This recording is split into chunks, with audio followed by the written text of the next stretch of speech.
Nous allons parler de l'importance de la préparation à la retraite avec notre invitée qui connaît bien le sujet, Marilyn Villard-Desbaux, qui est la présidente fondatrice d'Orgami Co. Bonjour. Bonjour.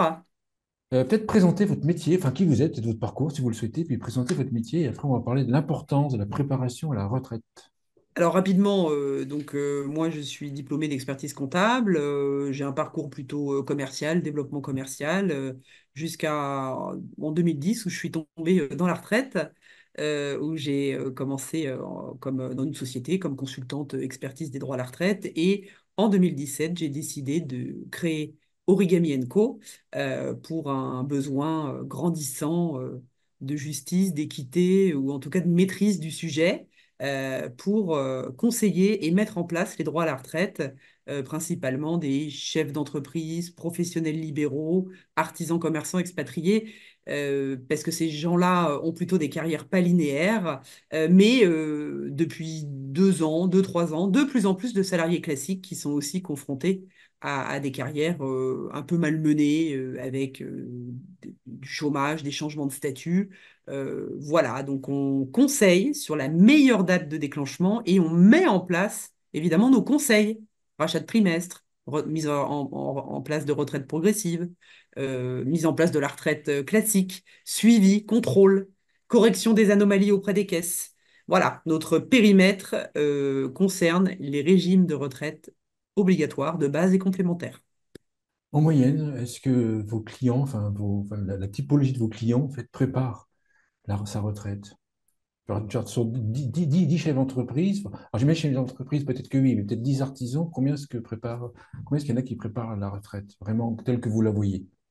De façon générale, pas nos clients forcément. Oui, ouais, ouais, de manière générale, la typologie Ouais, bah, alors, soit il la prépare pas, il l'anticipe pas, on va dire. La moyenne d'âge de nos clients est plutôt de 60 ans. Or, prendre en main son dossier retraite pour savoir à quelle sauce on va être mangé, arbitrer éventuellement. Un chef d'entreprise, il a la main sur sa rémunération. Il peut très bien la faire varier. Et évidemment, la faire varier à 60 ans pour liquider sa retraite à 64, ça ne va pas beaucoup changer la donne. Par contre, être en amont à partir de 48, 50 ans, 52 ans, là, on peut établir des stratégies. Donc, malheureusement, on vient souvent, le plus souvent, nous consulter, pardon, tardivement. l'âge idéal pour préparer sa retraite, j'imagine que c'est le plus tôt possible. Mais est-ce qu'il y a, Alors, ou alors est-ce qu'il y a un âge au-delà duquel il ne faut pas aller? Alors, c'est-à-dire que avant 50 ans, avant 48 ans, ça paraît très jeune, si vous voulez. On ne va pas conseiller à quelqu'un de 35 ans de racheter des trimestres. On ne sait pas ce que sera sa retraite à ce moment-là, puisque vous le voyez bien, il y a des réformes incessantes. Donc, être trop jeune, non. Par contre, ne pas s'être occupé de son dossier retraite alors qu'on a 52, 55 ans, c'est une erreur et c'est se mettre en danger ou en tout cas griller des cartouches qui permettraient d'avoir une visibilité claire et nette si on s'y prend en amont. Moi, ce que je retiens quand on a préparé, il y a des risques de ne pas préparer. Et après, il y a les erreurs sur l'ensemble sur les calculs. Quels sont les risques, en fait? Si je ne prépare pas ma retraite, quels sont les risques, en moyenne, en général?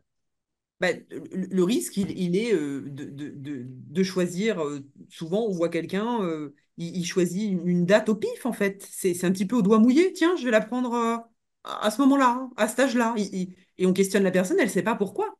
Or, la retraite, on parle de financier. On a cotisé toute sa vie pour avoir cette fameuse retraite. Il est quand même bon de se pencher sur le dossier à un moment donné, et le plus tôt possible à partir de 50 ans, pour savoir à quel moment il sera le plus judicieux de l'apercevoir. Donc l'erreur, c'est de passer à côté d'un dispositif qui existait, qui n'existe plus, donc je ne peux plus en bénéficier. Et la conséquence est sur le montant de la pension ou la date. J'ai raté le coche, j'aurais pu la prendre il y a un an. Donc si j'avais 3 000 € de pension de retraite alors que j'aurais pu l'apercevoir il y a un an, c'est dommage. D'accord, oui, l'idée, c'est ce qui est dommage, c'est le louper des possibilités qu'on aurait pu avoir. C'est Et ça, le fait d'avoir traîné, on n'a pas préparé. c'est pas un coup près. Il existe des dispositifs. Simplement, pour les faire appliquer, il faut les connaître. Les caisses de retraite sont là pour encaisser les cotisations, puis les redistribuer. Bah, le jour où vous venez demander votre retraite. Les caisses de retraite, il ne faut pas leur allouer un métier qui n'est pas le leur. Elles ne sont pas là pour conseiller l'assuré et faire des calculs, des simulations dans tous les sens et corriger leur propre travail. Alors, en plus, en moyenne, on a 3 caisses. Donc, si vous voulez gérer tout seul, il faut connaître toute la réglementation. Il faut aller voir caisse par caisse. Parce que si vous allez questionner l'assurance retraite, donc le régime général, et vous lui parlez de vos points GIRC-ARCO, ça ne va pas le faire, c'est pas la même caisse. Et vice-versa. Si vous commencez à parler de vos taux liés à vos trimestres à la caisse complémentaire Agirc-Arrco ou Ircantec, par exemple, bah, ce n'est pas la bonne caisse. Donc, tout ça sont des loupés qui ont une conséquence sur la date ratée. J'aurais pu la prendre avant, je ne savais pas. Et le montant que vous acceptez. Comment vous vérifiez le montant que vous acceptez par la caisse? Surtout qu'en préparant, vous m'avez dit qu'il y avait des erreurs, qu'il y avait beaucoup d'erreurs. Enfin, Alors, beaucoup de personnes étaient concernées par des erreurs plutôt. quasiment toutes. Alors, nos statistiques, elles ne bougent pas trop depuis 2017. On les fait tous les ans. C'est en moyenne 6 à 8 erreurs par carrière. 6 à 8 Donc, erreurs par personne. oui, C'est la folie, c'est énorme. alors il y a tout. Il manque un trimestre en début de carrière. Vous avez souvent les personnes, comme elles ne connaissent pas, elles balayent d'un revers de main le début de carrière. Oh non, mais on s'en fout. En 1978, j'ai travaillé un job d'été à la Poste. Oui, on valide des trimestres en fonction des montants qu'on gagne. C'est pas en fonction de la durée.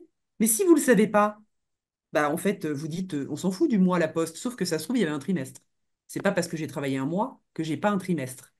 Euh, donc, ça, c'est pour les anomalies qui sont de tout type. Souvent, on nous dit aussi, mais j'ai vérifié, c'est tout bon. Non, vous n'avez pas vérifié les revenus, les points, fait des contrôles de cohérence, de concordance. Vous avez juste vu qu'il y avait tous vos employeurs et éventuellement qu'il n'y avait pas de trou. Mais un contrôle, un audit exhaustif de sa carrière, c'est pas ça. C'est ce que je viens de vous expliquer en amont. À cela, donc 6 à 8 erreurs par carrière, dans 83% des dossiers, il manque des points complémentaires à GIRC-ARCO à cause des fusions des caisses, des réformes. Donc 83% des dossiers, c'est pas un dossier de temps en temps. Et dans un dossier sur deux, on récupère au moins un trimestre. Quand un client arrive et veut se lancer dans un rachat de trimestre parce qu'il veut à tout prix racheter 12 trimestres parce qu'on a le droit d'en racheter 12 et qu'au final on fait le boulot, il n'a pas du tout besoin d'en acheter 12, il a besoin d'en acheter 6 parce qu'on a récupéré l'armée où il y avait 4 trimestres et puis un job de début de carrière où il y avait 2 trimestres. Bah, s'il n'était pas passé par nous, il allait dépenser 6 trimestres de trop. Voilà. Et même, donc vous avez dit sur les calculs, effectivement, donc il y a la réglementation qui n'est pas toujours correctement appliquée, il y a des erreurs d'enregistrement classiques, dès qu'il y a du chômage, de la maladie, évidemment des pays à l'étranger, la carrière n'est pas correcte. Euh, et je voulais rajouter que même sur les dossiers, les quelques dossiers sur lesquels il n'y a pas d'anomalie d'enregistrement, l'estimation de la caisse n'est pas la bonne. Et c'est-à-dire au final qu'il y a une partie des retraités qui ne touchent pas ce qu'il aurait dû, en fait. Évidemment, évidemment, oui. Ah, c'est hallucinant, hein. Lorsque vous repérez une ou deux erreurs, en fait, sur un dossier d'un client, qu'est-ce qui se passe? Qu'est-ce que vous en faites? C'est vous qui faites les démarches et Oui. Alors, on comment se ça tourne. marche? D'abord, on se Et, tourne. et les caisses de retraite sont réceptives aux démarches? C'est la Bien deuxième sûr, question. on a besoin des caisses pour travailler, évidemment. Donc, on est complémentaire de celles-ci. Ça se passe plutôt bien. Donc, première démarche, reconstitution exhaustive de la carrière par un expert et pas par une plateforme, un logiciel. C'est un expert qui, par expérience, voit des erreurs, des manques, se questionne, a des doutes. Donc, on envoie cette reconstitution de carrière à notre client, qui la valide, et là, on lui fait une petite liste de courses sur les erreurs ou les doutes qu'elle expert, on lui demande les documents. Il y a des documents spécifiques à chaque anomalie. Il les a, formidable. Il ne les a pas, en partie.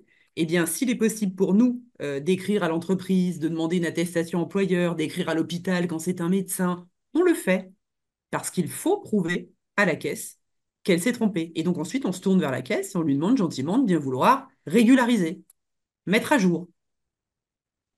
La préparation, votre travail, la préparation demande combien de temps en moyenne? Si je viens vous voir à l'âge de 55 ans, ou à 55 ans, euh, je serai fixé au clair, au carré, au bout de combien de temps? Alors, sans cas particulier de période d'activité à l'étranger où il faut écrire dans un pays exotique, où ça va être très long, 3 mois. En D'accord. moyenne, c'est 3 mois pour réaliser l'audit de vos droits. Vous avez un exemple de client, sans citer le nom, bien sûr, qui vous a étonné, où c'était vraiment des erreurs énormes, Ah oui, plusieurs fois par an. Donc, je vous ai donné la moyenne qui est 250 euros net par mois, hein, mais on a plusieurs clients par an où c'est plus de 1 000 € que nous récupérons par mois. Voilà. Donc, et puis des clients pour lesquels ils pensaient pas du tout avoir le taux plein à l'âge légal.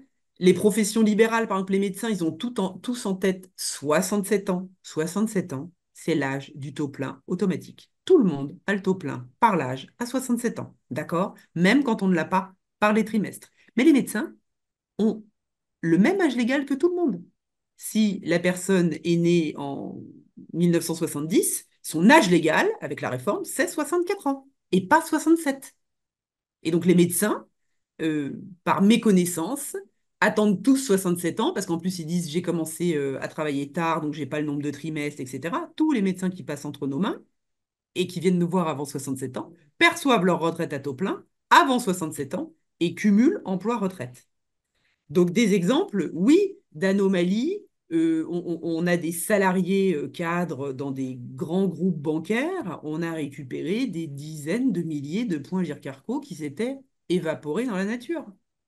Et là, vous êtes sur un gap entre l'estimation de la caisse et évidemment notre travail de plusieurs milliers d'euros. Donc, c'est-à-dire qu'en fait, il y a des personnes qui travaillent trop longtemps, en fait. Ils travaillent plus que le nécessaire. Ah oui, Malgré eux, j'entends, malgré eux. dans notre clientèle, oui, oui, beaucoup on a bien un quart de nos clients qui auraient dû venir nous voir et, enfin, et qui auraient pu prendre leur retraite avant. Oui. D'accord. Alors ensuite, après, une fois que vous faites l'audit et puis faites les recommandations, la personne a les informations claires, compréhensibles et carrées. Ensuite, c'est elle qui décider si son métier lui plaît de continuer ou pas de continuer. C'est ça, en fait. Ah bah oui, oui. Parce que Après, la personne est libre, elle a un tableau de décision, elle est libre de choisir j'arrête, j'arrête pas. Alors, il y a des conditions, hein, cumul emploi-retraite.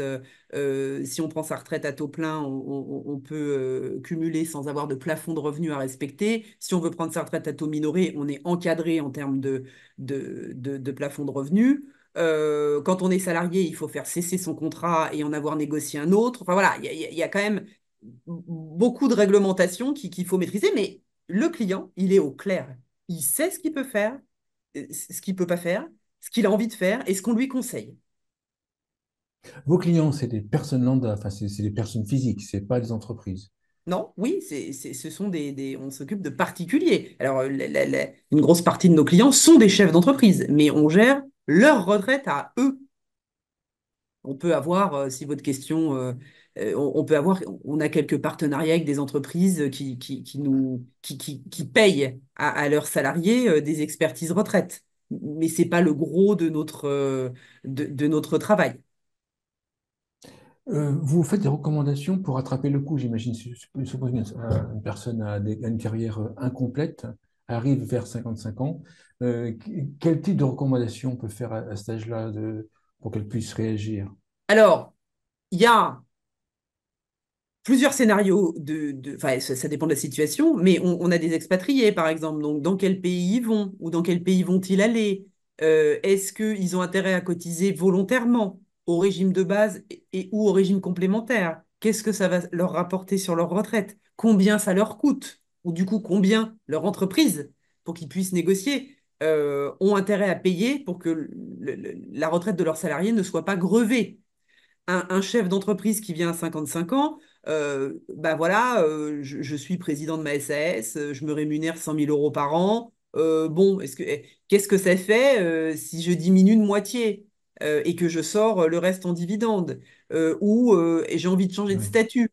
Si je deviens TNS, travailleur non salarié, donc là je suis plus assimilé salarié, je change de caisse. C'est quoi l'impact sur le montant de mes pensions? C'est quoi l'économie en termes de charges?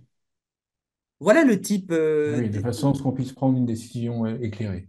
Oui, alors je vous cache pas qu'on a les jeunes, entre guillemets, qui viennent nous voir, beaucoup, et quasi pour la totalité, c'est bon, alors j'ai 50 ans ou 52 ans aujourd'hui, je vous le dis, Marilyn, je ne vais pas bosser jusqu'à 64 ans. Donc, vous me faites une simulation où, avec ma femme qui est à côté de moi, là, on a envie d'arrêter de bosser à 56 ans. Qu'est-ce que ça fait sur mes pensions de retraite si j'arrête de travailler à 56 ans? Et nous, on leur conseille parfois, bah, ça fait rien. En tout cas en termes de trimestre, parce que madame a eu 3 enfants, donc du coup, elle a le taux plein, etc., par exemple. Ou il faudra trouver un moyen de cotiser un minimum pour valider les 4 trimestres par an, pour que vous soyez à taux plein, malgré tout, à 64 ans. Valider 4 trimestres par an, c'est en 2024, j'arrondis, il faut gagner 7 000 € par an pour valider 4 trimestres. Donc, certains, on leur conseille de faire ça pour avoir les trimestres. Et aujourd'hui, encore à ce jour, puisqu'il y a des réformes concernant France Travail tous les 6 mois, mais il y a aussi un dispositif qui permet, dans certains cas, de disposer des indemnités de France Travail jusqu'à l'atteinte de son taux plein. Mais là, il faut bien viser. Donc, il vaut mieux être conseillé. D'accord. D'accord, ben voilà. Est-ce qu'il y a un point que vous voulez rajouter ou une conclusion à l'émission? Alors la conclusion, c'est de faire comprendre à tout un chacun que c'est tout ça la retraite. C'est pas simplement je sors de la vie sociale, je vais arrêter de bosser. Non, c'est quand est-ce que j'encaisse mon dû au mieux de mes intérêts. Et comme vous l'avez dit au début, plus tôt je m'y prends, plus tôt je peux arbitrer. Et s'entourer d'experts en toute indépendance et neutralité est la meilleure des choses parce que c'est complexe, technique et ça change tout le temps. Voilà pour ma conclusion. Super, merci Marilyn. Merci à vous. Villard Debo, je rappelle que vous êtes présidente fondatrice d'Origami Co. Merci beaucoup. À bientôt. Au revoir.